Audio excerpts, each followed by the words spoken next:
Yakin itu adalah iman yang sempurna.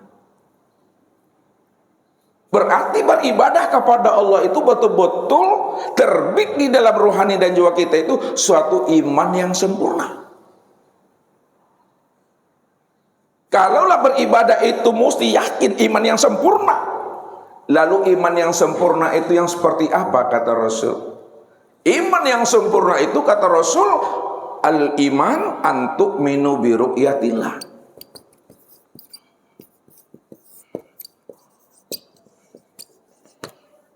Iman yang sempurna itu di mana kamu betul-betul menyaksikan Allah itu betul-betul nyata, terang dan sejelas-jelasnya.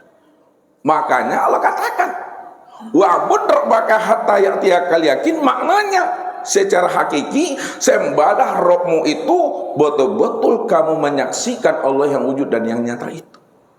Inilah yang dihantarkan oleh baginda Rasul kepada kita ini.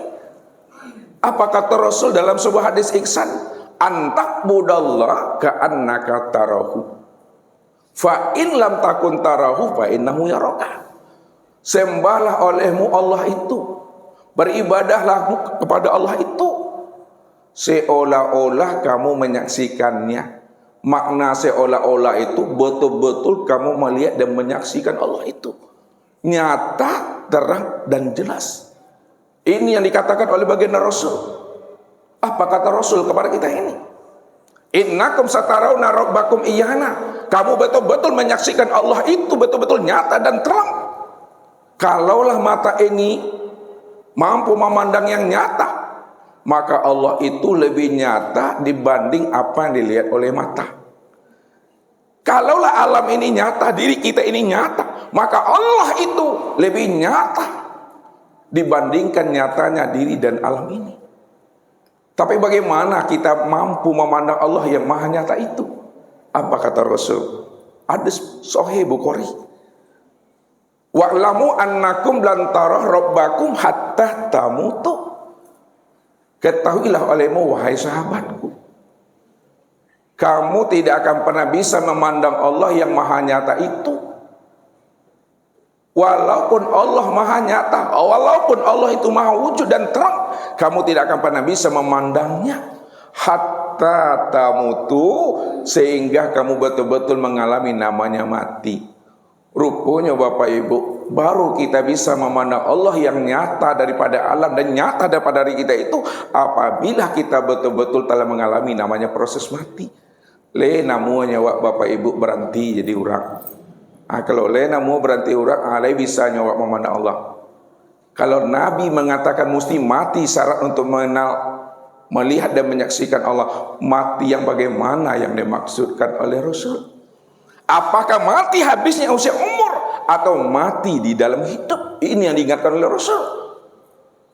Mutu qabla antamutu.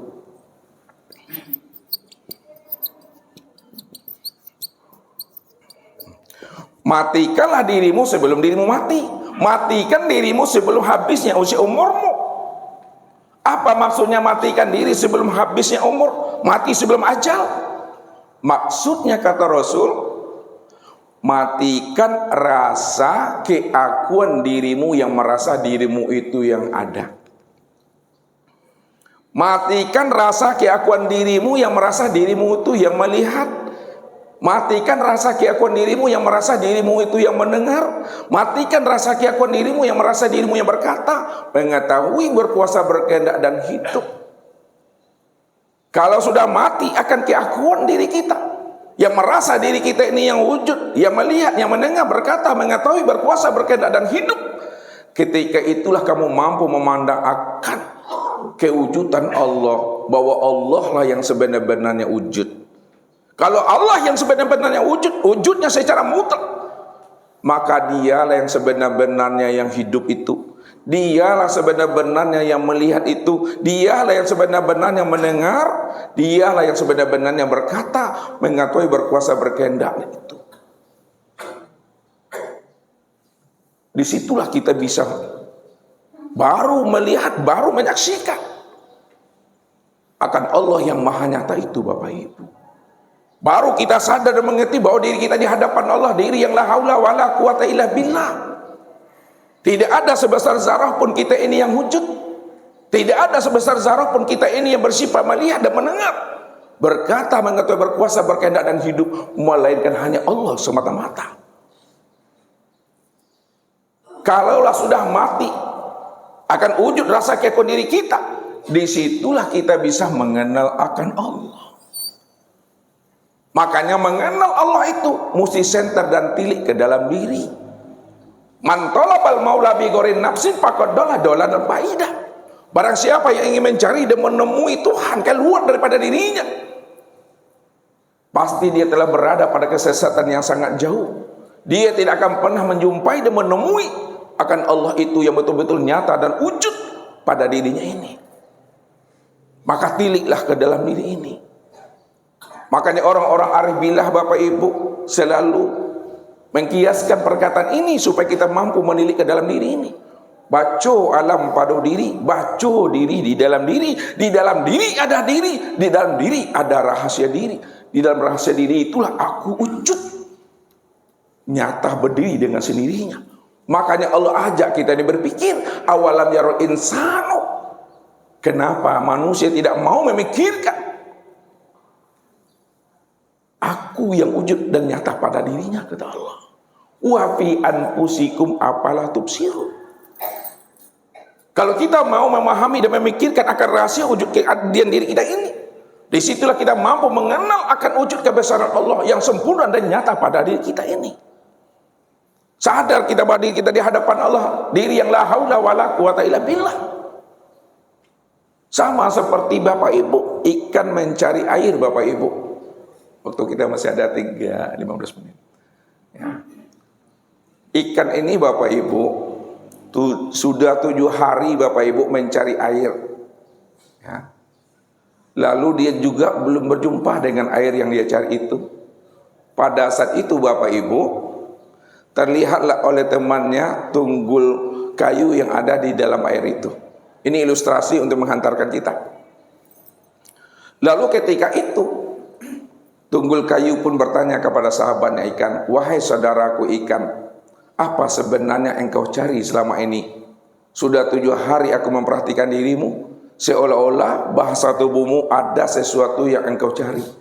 Apa kata ikan tadi? Wahai sahabatku tunggul kayu, memang benar.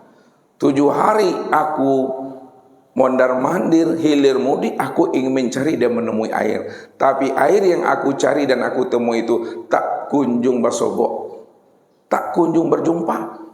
Maka tunggul kayu tadi itu senyum. Ketika dia senyum, lalu dia pun berkomentar, wahai saudaraku ikan, kalau engkau ingin mencari dan menemui air, hendaklah kamu ikrok ke dalam diri, bertafakur ke dalam diri, berwukuf ke dalam diri, beruzlah ke dalam diri, bertahanus ke dalam diri, bersuluk ke dalam diri. Mulai hari ini, detik ini, jangan kamu mondar-mandir, jangan kamu hilir mudik, tetaplah kamu ikrok center ke dalam dirimu. Insya Allah air yang kamu cari selama ini pasti kamu akan menemuinya. Baiklah saudaraku tunggul kayu, mulai hari ini, detik ini, saya tidak kemana-mana, saya akan menilik dan berwukuf ke dalam diri. Rupanya apa yang terjadi Bapak Ibu? Setelah dia ikrok menilik ke dalam diri, disitulah ikan itu betul-betul kaget Bapak Ibu. Rupanya air yang dicari selama ini tidak di mana-mana, karena dia sudah berada di dalam air selama ini. Untuk mengenal dan menemui Allah, jangan pergi betapa kemana-mana, jangan pergi ke gua-gua, ke gunung-gunung ini mencari dan menemui Tuhan. Tapi untuk mengenal dan menemui Allah itu ikrok center ke dalam diri ini. Ini yang Allah jelaskan kepada diri kita ini.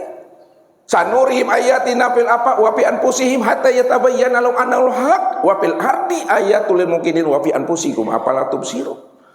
Kami telah memperlihatkan alamat kami, tanda-tanda kewujudan kami pada sekalian alam, dan kami juga telah melihatkan, telah menunjukkan alamat kami pada dirimu, supaya kamu betul-betul mampu menemui aku, menemui kami, bahwa kami ini wujud dan nyata daripada dirimu.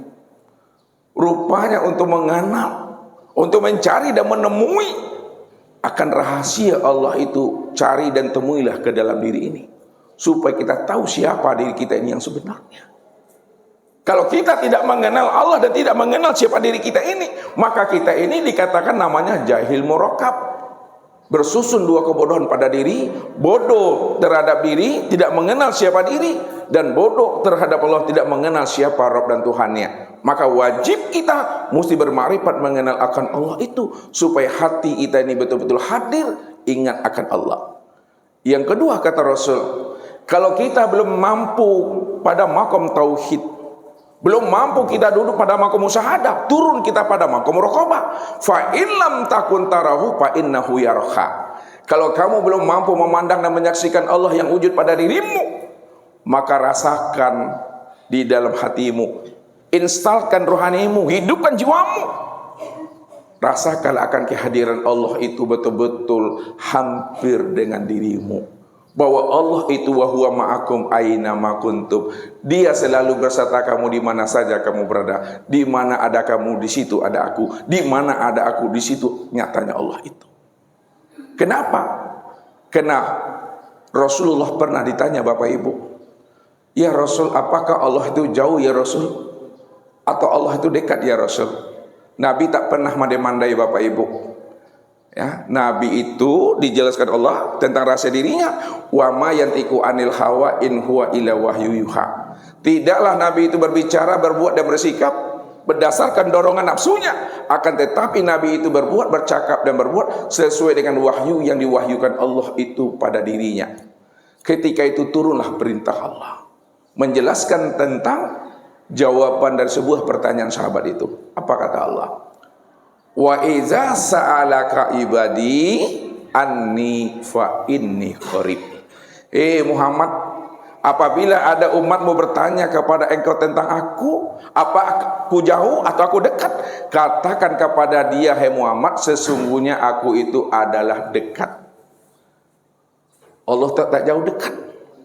Ya Rasul, kalau memang Allah itu dekat ya Rasul, tidak jauh, lalu dekat bagaimana Allah itu ya Rasulullah? Lalu turun lagi perintah Allah menjelaskan, wa nahnu aqrabu ilaihi min hablil warid.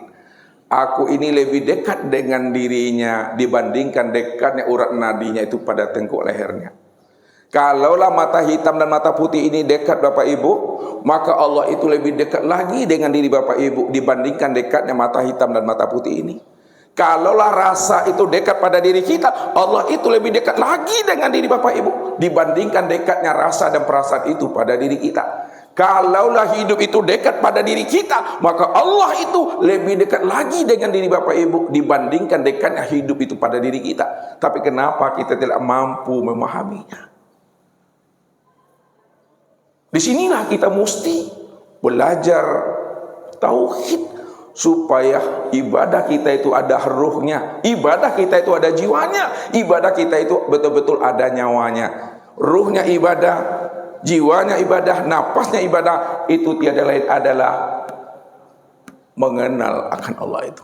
Ini yang pertama Bapak Ibu. Yang kedua, tinggal waktu 5 menit. Setelah kita mengenal Allah, syarat amal soleh itu mesti ikhlas. Ikhlas itu Bapak Ibu, apapun ibadah dan ketaatan yang kita kerjakan, jangan digantungkan pada ingatan kita.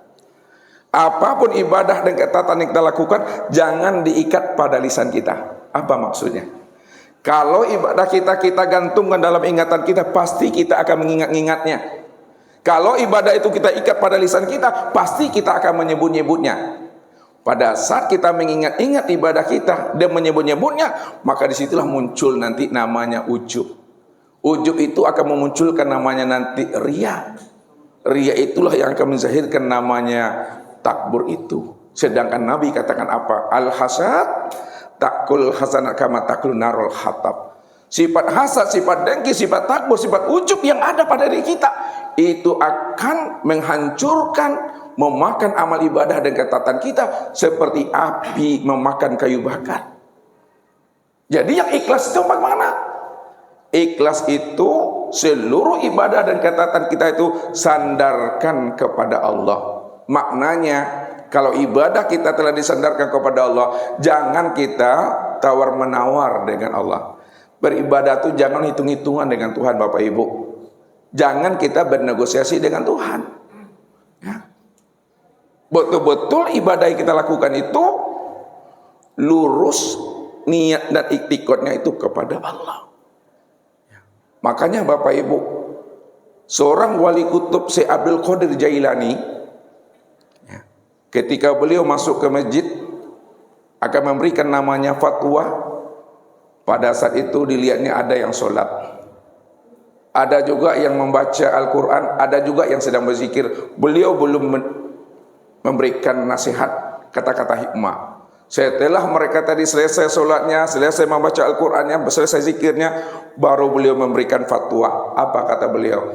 Tuhannya orang yang sholat, Tuhannya yang orang yang sedang baca Al-Quran, Tuhannya orang yang sedang berzikir ada di bawah telapak kakiku. Apa maksudnya? Ketika itu diambilnya Bapak Ibu, rupanya telapak kakinya itu ada uang dinar. Tuhannya orang yang sholatnya dinar nih, Tuhan yang baca Al-Qurannya uang dinar nih, Tuhannya orang yang berzikirnya dinar. Itu maknanya. Apabila ibadah dan ketaatan yang kita lakukan kita sandarkan kepada sesuatu selain pada Allah, maka itulah yang menjadi sembahan kita. Itu maknanya. Siapa yang beribadah untuk mengharap-harap pahala dan sorga, maka pahala dan sorga itulah menjadi sembahannya. Pahala dan sorga itulah menjadi Tuhannya. Sementara Allah hanya sebagai wasilah untuk menghantarkan hajat dan niatnya untuk mendapatkan sorga dan pahala. Ini hati-hati. Makanya Allah katakan, wa ma umiru illa liya'budullaha mukhlishina lahuddin. Tidaklah aku perintahkan hambaku beribadah kepadaku, melainkan betul-betul sempurna ikhlasnya kepada aku. Kita ada komitmen Bapak Ibu. Di dalam sholat tadi, ketika kita selesai takbiratul ihram, kita baca inna sholati wa nusuki wa mahyaya wa mamati lillahi rabbil alamin. Sesungguhnya sholatku, ibadahku, hidup dan matiku hanya untuk Allah. Ini kata mulut, itu kata hati. Tapi ketika berjalan sholat tadi Bapak Ibu, yang namanya iblis dan setan itu akan dibelokkannya niat kita Bapak Ibu. Ya. Disitulah ibadah kita tadi tidak lagi murni kepada Allah. Contoh saja Bapak Ibu, ada enggak orang beribadah itu ingin mendapatkan hikmah? Ada. Hikmah itu untuk Allah, itu untuk kita. Ada enggak orang beribadah itu untuk mendapatkan fadilah? Ada. Fadilah itu untuk Allah, itu untuk kita. Adakah orang beribadah untuk mengharapkan surga dan pahala? Ada. Surga dan pahala itu untuk Allah, itu untuk kita.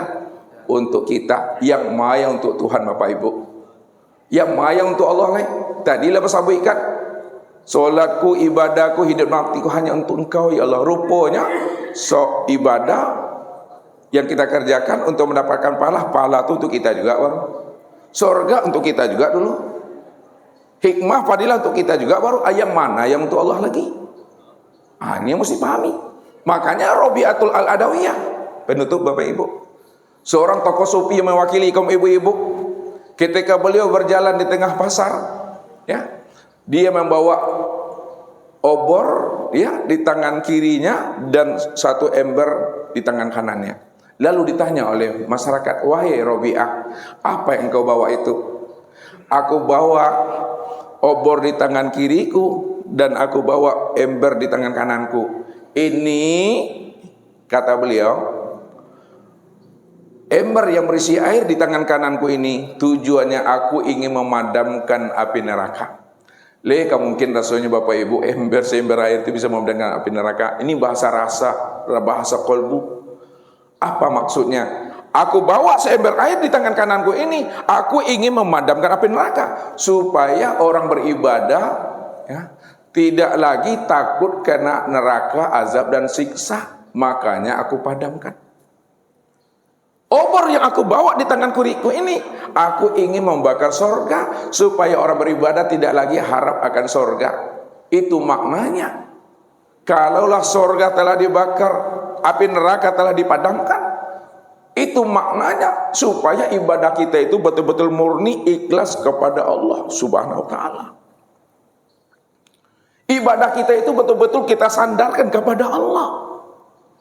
Sebab kalau kita beribadah bukan karena Allahnya, karena surganya, karena pahalanya, karena hikmahnya, Maka sorga, pahala, hikmah dan fadilah itulah yang menjadi sembahan kita, yang menjadi Tuhan kita. Sementara Allah hanyalah sebagai wasilah saja bagi kita untuk mendapatkan itu semua.